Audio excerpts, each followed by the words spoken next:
Bismillahirrahmanirrahim. Bapak Ibu yang dirahmati Allah, Assalamualaikum warahmatullahi wabarakatuh.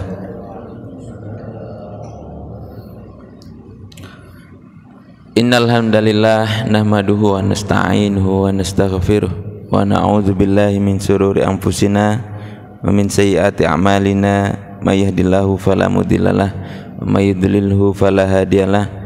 Wa asyhadu an la ilaha illallah wahdahu la syarikalah wa asyhadu anna Muhammadan abduhu wa rasuluh la nabiyya ba'da. Allahumma shalli ala Muhammad wa ala ali Muhammad wa ba'du. Bersyukur kepada Allah Subhanahu wa taala dengan mengucapkan bersama alhamdulillahirabbil alamin. Juga tidak lupa selawat dan salam selalu kepada junjungan kita Nabi besar Muhammad sallallahu alaihi wasallam. Bapak Ibu yang dirahmati Allah, saya ingin menyambung pertemuan terakhir terkait dengan ruang lingkup fikih muamalah. Saya singgung di beberapa pertemuan terakhir ada dua jenisnya, ada muamalah adabiyah, ada muamalah madiyah. Muamalah adabiyah itu yang terkait dengan sifat-sifat hal-hal, proses-proses dalam seluruh pelaksanaan muamalah yang terkait dengan hak, kewajiban, kejujuran, amanah dan lain sebagainya. Sementara muamalah madiyah itu yang terkait dengan fisik kebendaan. Jadi beberapa produk dari muamalah madiyah kontemporer yang akhir-akhir ini banyak kita temukan itu rujukannya dalam berbagai fikih klasik ataupun fikih kontemporer yang berkembang secara ijtihadi oleh para ulama. Di antaranya sering kita dengar dengan istilah jual beli, al-bai'. Baik, ini penggunaan akadnya adalah jual beli. Ada orang yang bertanya apa berbeda dengan jual beli dengan sistem mencicil, mengangsur. Itu sama, akadnya jual beli, hanya proses pembayarannya saja yang kemudian ditunda karena pembayarannya temporer sampai batas waktu yang ditentukan. Jadi jual beli cash atau mencicil akadnya tetap sama dengan akad jual beli. Yang menjadi problem umumnya sekarang akad jual beli kemudian dicampur dengan akad hutang. Nah, proses jual belinya cash tapi sumber dananya hutang dengan tambahannya ini yang kemudian disebut dengan riba. Nah, ini yang harus dihilangkan. Nama akadnya jual beli. Jadi saya beli motor, bagaimana hukumnya Ustaz kalau mencicil? Boleh dalam Islam jual beli dengan proses mencicil. Mencicil bahasa Indonesia Pak ya, bukan mencicil bahasa Jawa. Mencicil bahasa Jawa itu beda lagi artinya. Setiap bulan dibayar, diangsur, tapi pastikan akadnya adalah jual beli. Jangan ada keterlibatan apapun dari sumber pendanaan lain yang terlepas antara penjual dan pembeli. Kalau ada pihak lain yang memberikan dana, lihat akadnya jangan hutang, tapi akadnya tabaruk pinjaman.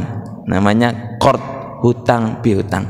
Tidak boleh ada tambahannya. Jadi diperbolehkan, namanya akadnya adalah jual beli. Yang umum lagi kita dengar dari produk muamalah madiyah yang secara fisik kontemporer kita sering temui adalah gadai. Gadai ini dalam bahasa Arabnya adalah rohen. Nah, kita pernah mendengar sejarah bagaimana Rasulullah menggadaikan baju perangnya. Nah, jadi sudah ada dari sejak zaman Rasulullah dan para sahabat akad gadai ini.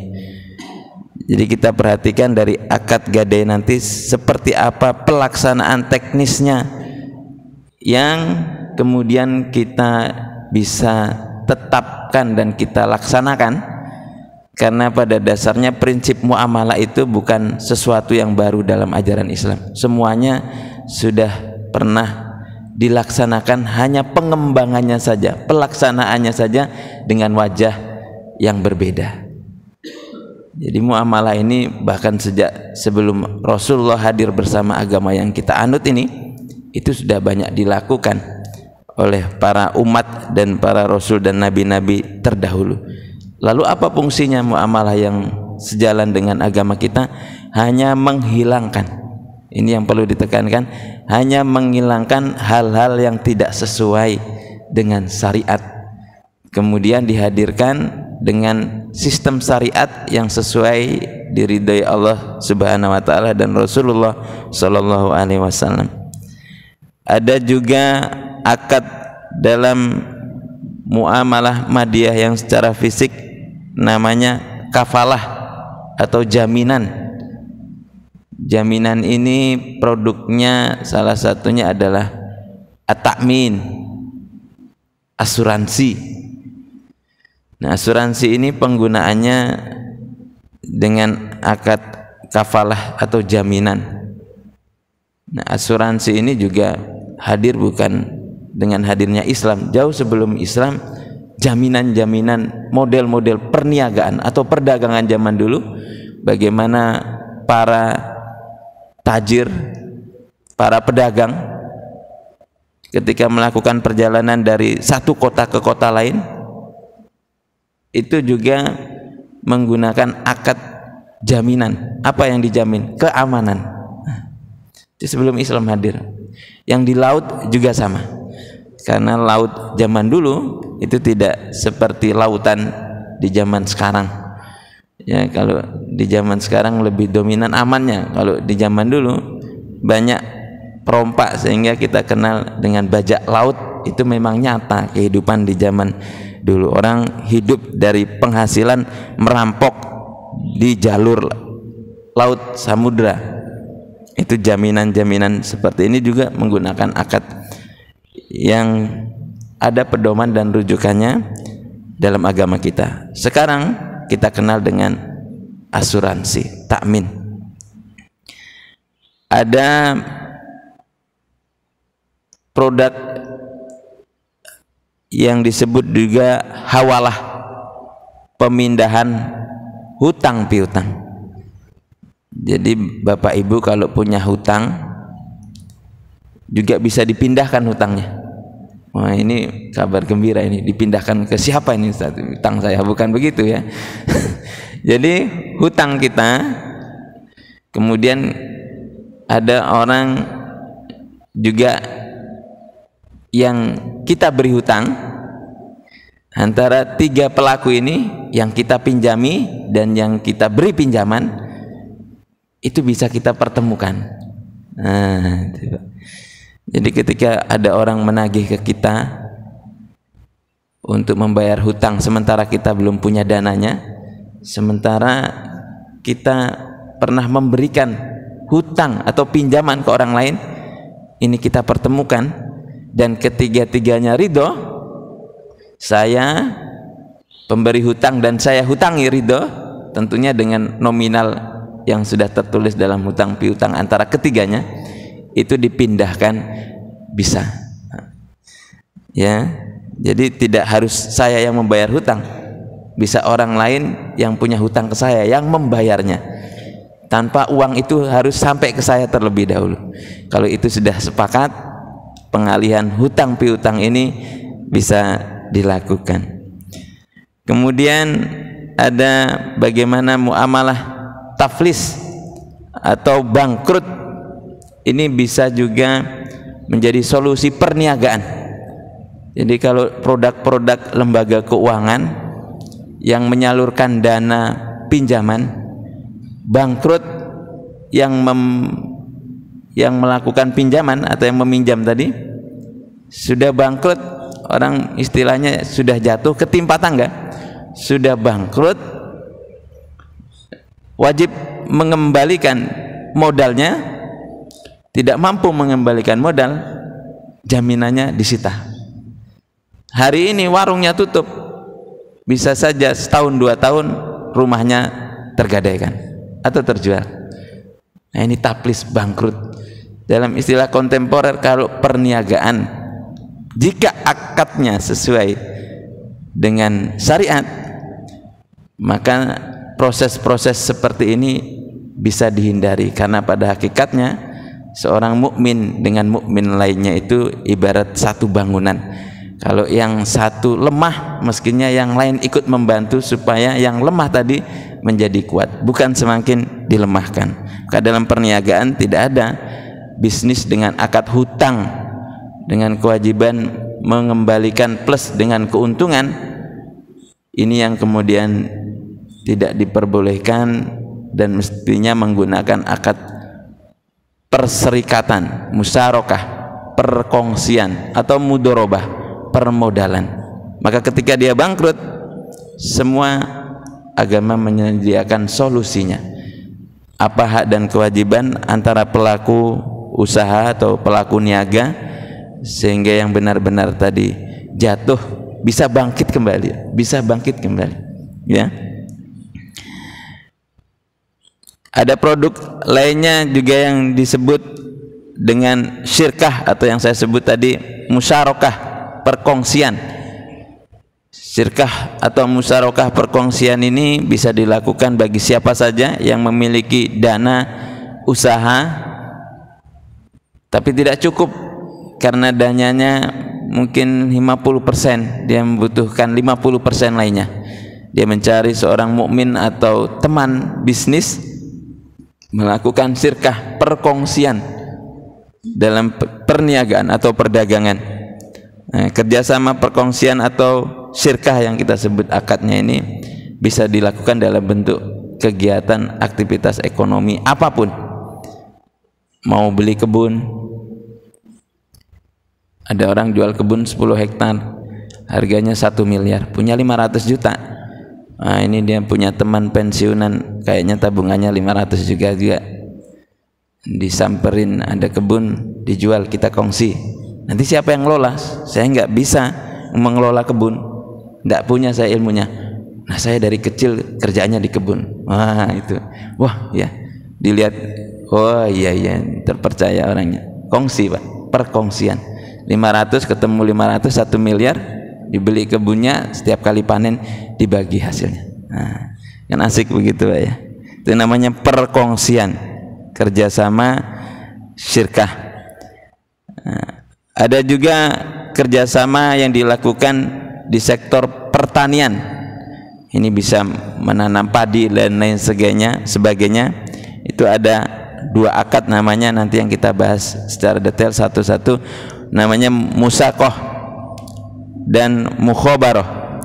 2 perbedaan akad ini secara detail menurunkan perbedaan dalam tata kelola antara satu akad dengan akad lainnya. Ada yang bijinya dari pemilik lahan, ada yang bijinya dari pengelola, hanya tanahnya saja.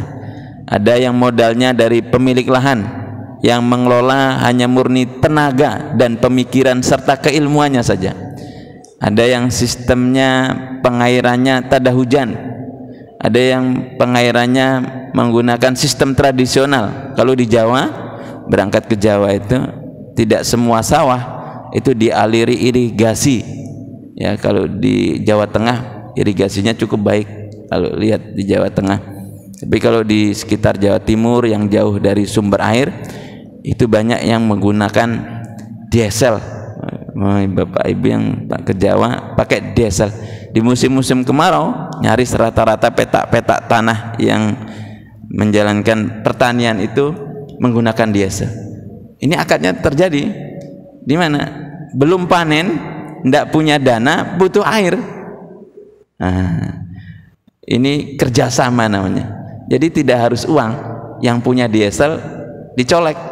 Saya butuh air ini waktunya, kalau tidak tanaman saya mati, tapi saya tidak punya uang. Nah, nanti bagi hasilnya ditentukan berapa, sudah bisa ditentukan. Jadi dibayar belakangan ketika panen. Karena sudah ditentukan dengan batasan-batasan syariat secara jelas, maka komitmen itu menjadi kewajiban bersama. Ketika tiba-tiba 3 hari setelah pelaksanaan komitmen penandatanganan kesepakatan, terjadi angin puting beliung yang mestinya seminggu panen, padinya rusak berat, tidak ada yang bisa dipanen karena kena puting beliung. Maka yang punya diesel tidak berhak untuk menuntut. Karena apa? Karena akadnya tadi, kesepakatan. Ya, itu keindahan Islam dalam berbagai akad muamalah madiyah yang menurut kita mendekati kebaikan, bukan hanya di satu pihak tapi kebaikan bersama. Ada juga ujroh. Ujroh ini bahasa kita upah. Kita menjadi karyawan, menjadi tukang, nah itu diberi ujroh, upah. Sangat sering kita dengar berikan upahnya sebelum kering keringatnya. Nah, ini salah bagian dari adab. Kalau tadi ada muamalah adabiyah, ini kita bahas muamalah madiyah yang terkait fisik, diberikan ujrah. Muamalah adabiyah mengatakan jangan sampai kering keringatnya.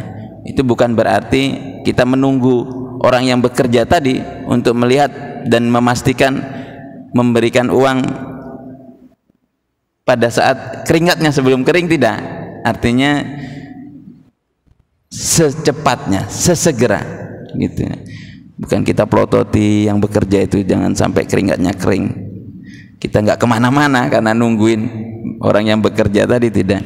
Artinya secepatnya, semudahnya, selama uang itu ada, kita langsung berikan kepada orang yang bekerja tersebut. Ujroh namanya. Kemudian ada istilah juga dalam muamalah kontemporer ini, ji'alah. Ji'alah ini bahasa Indonesianya sayembara. Nah, ini diperbolehkan. Nah, kalau kita kenal zaman dulu ada siapa yang bisa menyembuhkan, nah itu dalam dongeng-dongeng, Pak. Itu saya berikan harta. Kalau dia laki-laki, saya angkat sebagai menantu. Nah, ini yang punya anak cewek ini. Wah, boleh.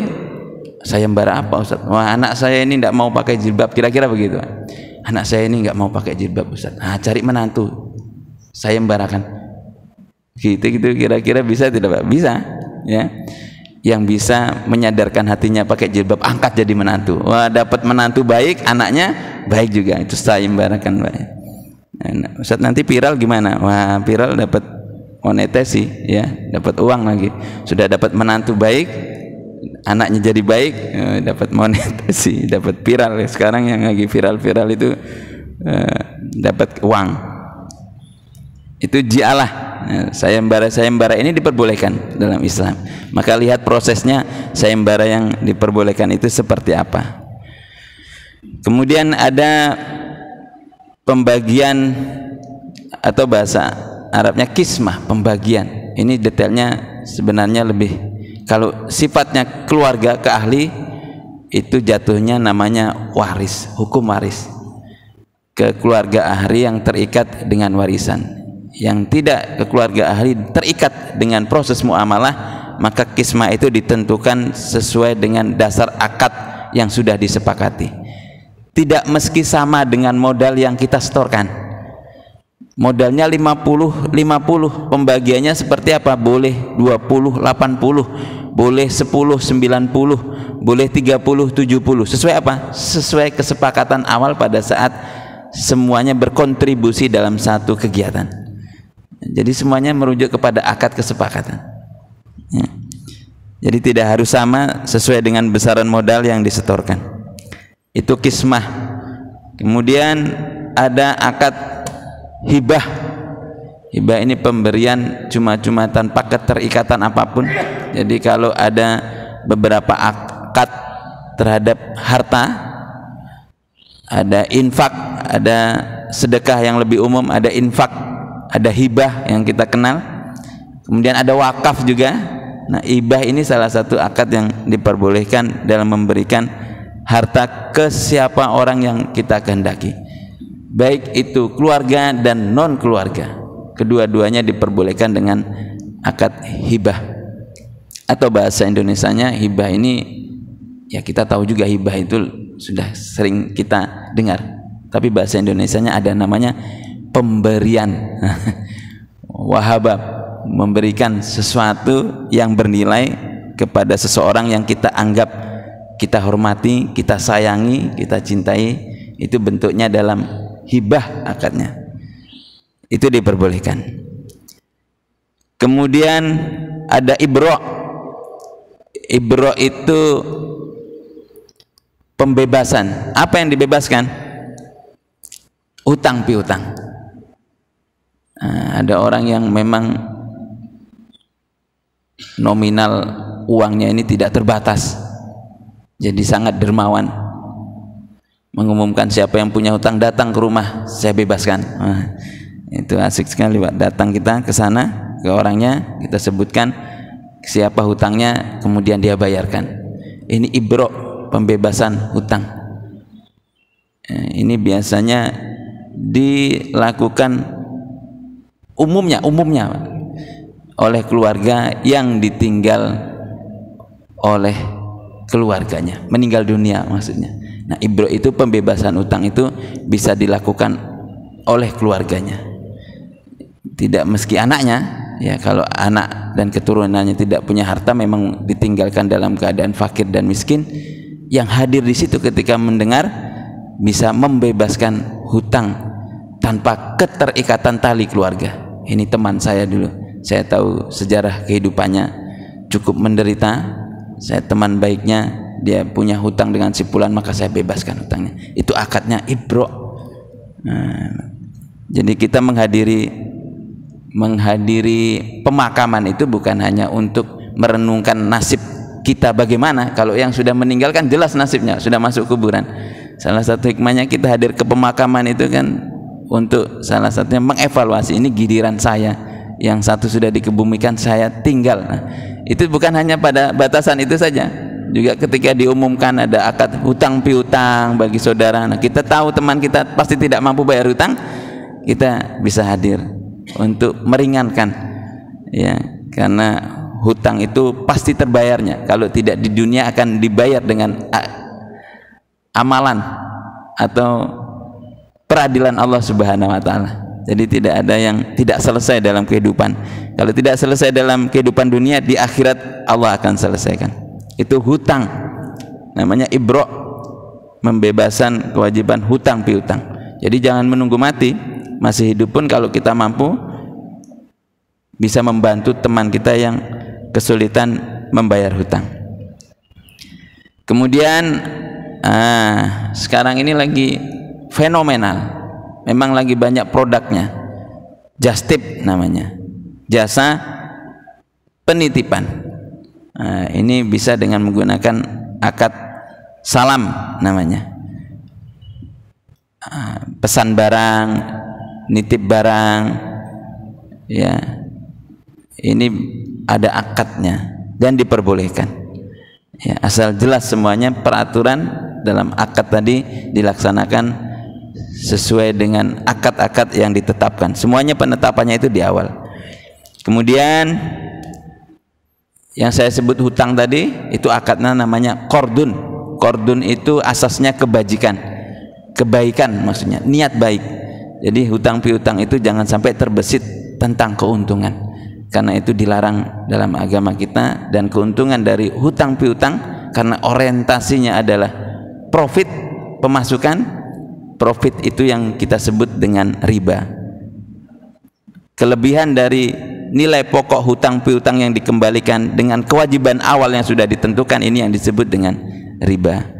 Maka pastikan akad qard atau hutang tadi benar-benar kebajikan, benar-benar niat kebaikan, jangan sampai terbesit atau dikipas-kipas. Memang pekerjaannya setan ini, masuknya kepikiran, ini uang dipinjam 1 bulan, kalau saya puterkan, ini kerjaan setan namanya.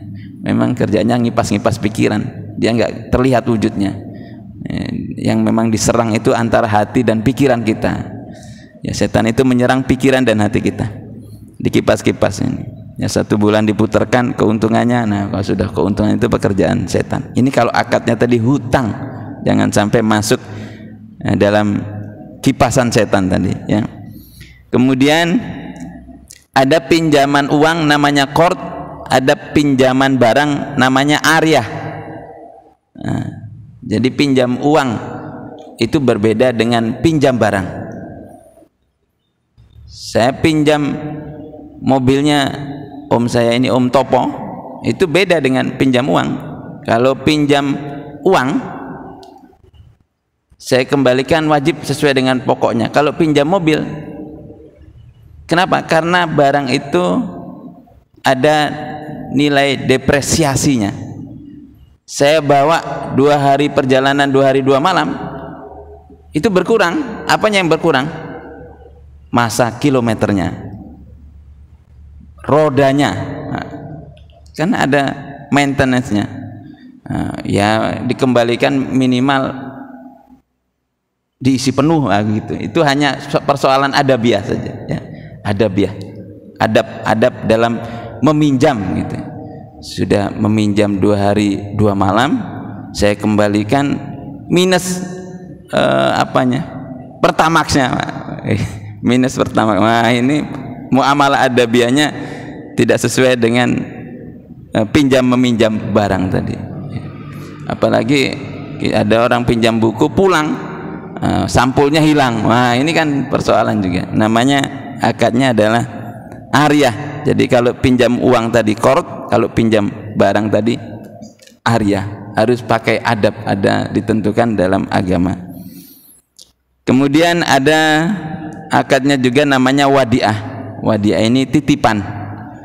Nah, ini kalau Bapak Ibu sebagai nasabah di lembaga keuangan, ada salah satu akadnya namanya wadiah, nitip. Ini kalau di lembaga keuangan, nitip ke orang lain juga bisa. Ya, namanya nitip, ini dijaga keamanannya. Ya, biaya penitipan ditentukan, disepakati. Ini Ustadz, saya nitip 1 juta kok selalu berkurang uangnya. Berkurangnya kemana? Oh, ternyata ada biasa just tip tadi. Jadi just tip itu bukan hanya ke orang, kita nitip ke bank pun juga ada biaya nitipnya, namanya nitip ya, bayar jasa penitipan. Nah, tapi Ustadz ada yang nggak bayar, nah itu pahala dapatnya ya. Kalau nitip itu sudah ditentukan akad dan ketentuannya, wadiah beserta dengan biayanya. Jadi kita bisa menitip uang tanpa mendapatkan imbalan atau profit atau laba, namanya wadiah. Kalau deposito, nah itu sudah ditentukan karena digunakan oleh perbankan atau lembaga keuangan untuk ragam kegiatan bisnis atau usaha. Tapi kalau mau nitip saja, saya tidak mau yang mendekati subhat-subhat. Ini menurut ulama menyebutkan bank syariah ini masih belum syariah. Nah, enggak apa-apa pakai akad nitip saja, Pak. Enggak diapa-apakan uang Bapak itu di bank. Ya nitip saja, tapi Bapak bayar administrasi. Ya. Namanya nitip. Ini kalau uangnya 1 miliar, 2 miliar, 5 miliar gitu, 100.000 dititipkan ke bank ya nggak bisa ditarik, habis Pak nanti. Ya. Kemudian masalah-masalah lainnya nanti kita sempurnakan dalam penjelasan yang tidak banyak kita temukan, akad-akad dalam transaksi keuangan atau muamalah yang biasa kita temukan, dan bisa juga nanti pada saat penjelasan kita buka forum pertanyaan untuk memperluas hal-hal yang terjadi kontemporer. Bisa saja saya tidak banyak tahu, tapi Bapak Ibu mengalaminya dalam berbagai transaksi muamalah maliyah. Semoga yang sedikit ini bisa memberikan manfaat untuk kita semuanya. Usikum wa nafsi bittaqwallah. Assalamualaikum warahmatullahi wabarakatuh.